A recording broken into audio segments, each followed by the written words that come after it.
There is a lot going on Pandora over the course of 4 games, so it's understandable if you need a refresher. Here is the story of Borderlands in 5 minutes, mostly. This is Pandora. No, not that one. This lawless planet drew the attention of the Megacorps when they heard tales of an ancient vault full of alien treasure. The hunt for these vaults attracted countless mercenaries, better known as Vault Hunters, and I bet you can't guess what their specialty is. Eventually, Roland, Brick, Mordecai, and Lilith arrive on Pandora, led by a mysterious AI known as Angel. Lilith is what's known as a siren, one of like 6 people in the whole galaxy with crazy psychic powers, but that's not super important yet. The Vault Hunters catch the attention of Patricia Tanis, a scientist studying the vaults who's sponsored by the Dahl Corporation. Tanis reveals the vault can only be opened once every 2 centuries with something called a vault key, and the one for this vault has unfortunately been broken and its pieces are held by a bunch of bandits all over Pandora. The 4 Vault Hunters kill all the bandits, assemble the key, and the vault is opened, revealing a giant tentacle monster that had been imprisoned inside called the Destroyer.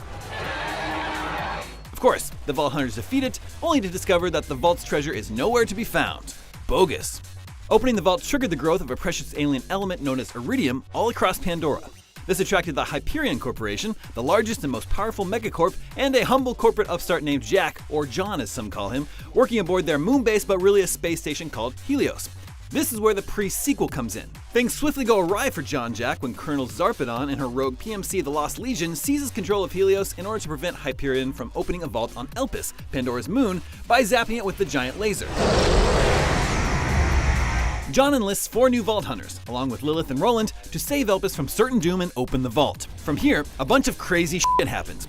Jack builds a robot army to retake Helios, some Borderlands 1 characters show up for fan service, you meet some aliens called Iridians, and Zarpedon gets crazy glowy powers from them. She gets defeated, and we learn the station's laser is actually the eye of that giant destroyer thing from earlier. Then Jack reveals that he's actually a power-mad jerkwad hell-bent on corporate dominance, but that's not really a big surprise now, is it? Lilith and Roland bail, and finally our heroes make their way into the vault. After the hunters kill the giant Sentinel Guardian inside, Jack finds a floating runestone that shows him a maddening vision of the future, along with the locations of dozens of other vaults, including one right there on Pandora. He goes a bit crazy from the vision, but then gets really nuts when Lilith shows up and sucker punches a big old vault symbol right into Jack's face.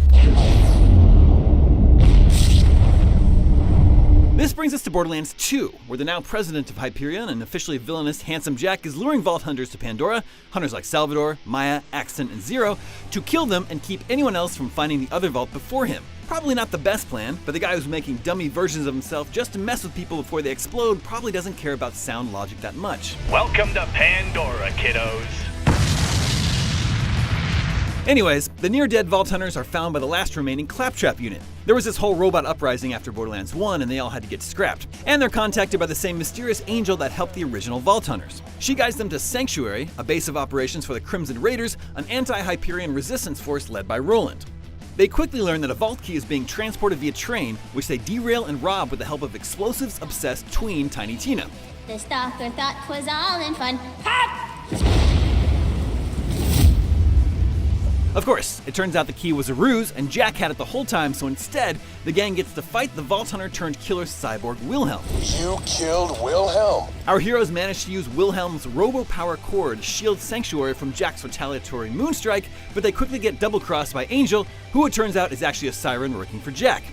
Also, she's his daughter or something, though that kind of just feels tacked on to make him extra villainy. Nicely done, Angel. Now, let's kill ourselves some Vault Hunters. Lilith uses her super-duper siren powers to teleport Sanctuary to the other side of the planet for safekeeping, and the Vault Hunters learn that Jack is siphoning Angel's power to charge his key and open the vault. They serve her a hearty plate of mercy killing, but Jack kills Roland in retaliation and captures Lilith to charge the key in Angel's place, and the Vault of the Warrior is opened. The Vault Hunters kill the giant lava monster inside, then off Jack and rescue Lilith. When she attempts to destroy the vault key, she activates another map revealing vaults on different worlds scattered throughout the galaxy, just like Jack saw earlier. A year later, Hyperion begins searching for a new vault. A Handsome Jack sympathizer named Reese heads to Pandora to buy a vault key, but while trying to purchase the key from local con artist and thief Fiona, bandits steal the payment, and the key turns out to be fake because Fiona's a con artist and a thief. After failing to retrieve the stolen money, Reese and Fiona stumble upon an old Atlas vault hunting project and accidentally install an AI that zaps a copy of the very dead Handsome Jack's personality right into Reese's brain.